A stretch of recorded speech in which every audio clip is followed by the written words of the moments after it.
The following is a presentation of KSL Sports. First and 12. A total roundup of BYU and Utah football and the expanded Big 12 Conference. Brought to you by Macy's Grocery Stores. Your hosts are Mitch Harper and Alex Kirry on KSL News Radio and the KSL Sports Zone.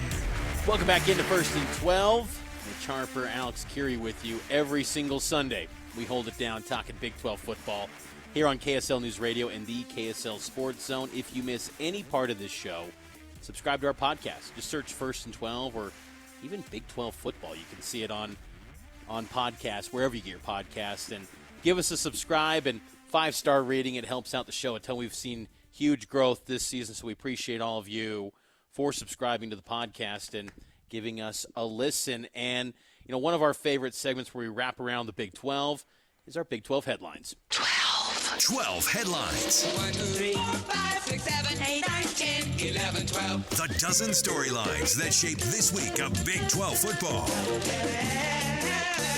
Headline 1. Well, you can make fun of the Colorado hype train as much as you want, but it is absolutely running full steam on those tracks. Colorado might look like the best Big 12 team right now. They blew out Utah.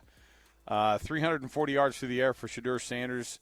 He makes mistakes, like I said earlier, Mitch, but, you know, I mean, that Colorado team, they had all the hype. Ralphie's running around on the field before the game. Coach Prime and all of his podcast commercials throughout the broadcast. Amazing. So Colorado taking care of business, and they only have one loss in Big 12 play. So does BYU.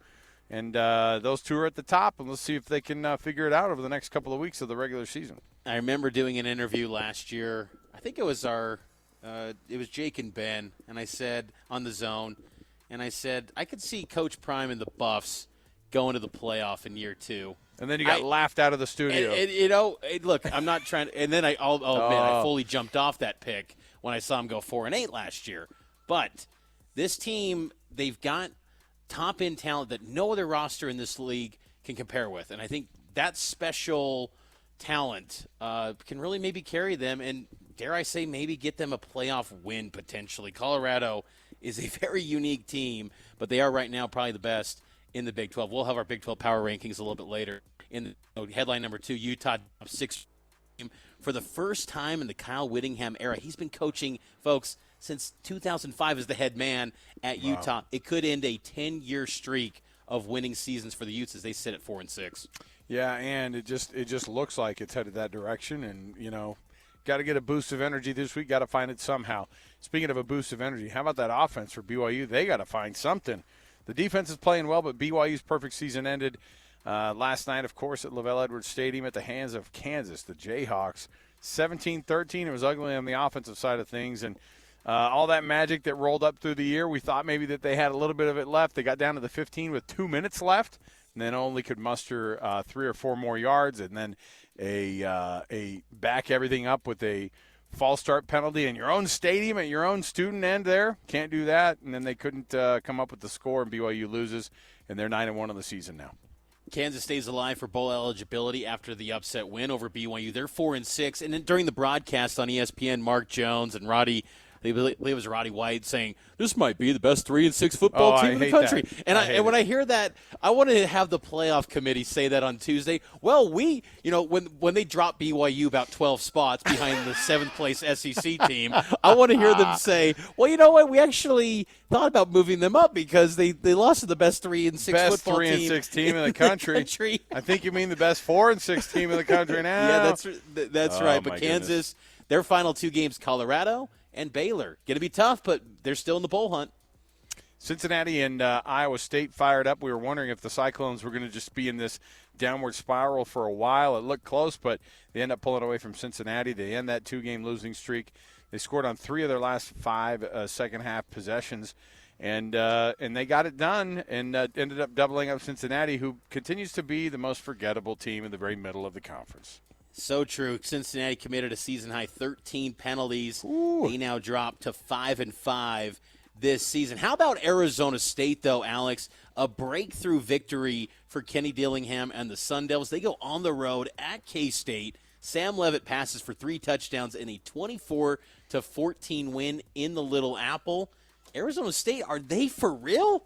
Well, BYU fans are hoping not, but I'll tell you they're going to go down to Tempe, and we're going to hear it in our Sound Roundup coming up in the next segment here. But they're immediately going, you got to get fired up for BYU because they know the path is they've got to beat BYU. They've got to get a little bit of help from other people losing as well. But, yeah, Kenny Dillingham and the Arizona State Sun Devils are absolutely the real deal after beating up on the Wildcats. Well, it was 24-0 before Kansas State finally scored. So there's obviously that as well. Baylor, speaking of teams that are shocking people, Dave Aranda and his guys, they clinched bowl eligibility. They looked like they were going to be, down in the dumps like the other Oklahoma State of the conference. But Dave Aranda and his guys, they've turned it around, and he might be saving his job. Looks like Dave Aranda might get retained in that job, and I'll tell you, that was a nice one. They win at West Virginia. That's a tough place to win, and they did it.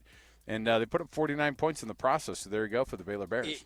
It's wild to think where they were at the end of September when they lost to BYU. And I remember they were down 21-0, and there were members of that Baylor media contingent saying, well, Dave, thanks for the 2021 season, but it's time to bring this to an end. Wow. Now he's going to probably be retained, and they are rolling. That's one of the best offenses in college football over the past 6 weeks. Baylor is flying high. Number 10, Garrett Green returns at quarterback for West Virginia, and they fall to Baylor.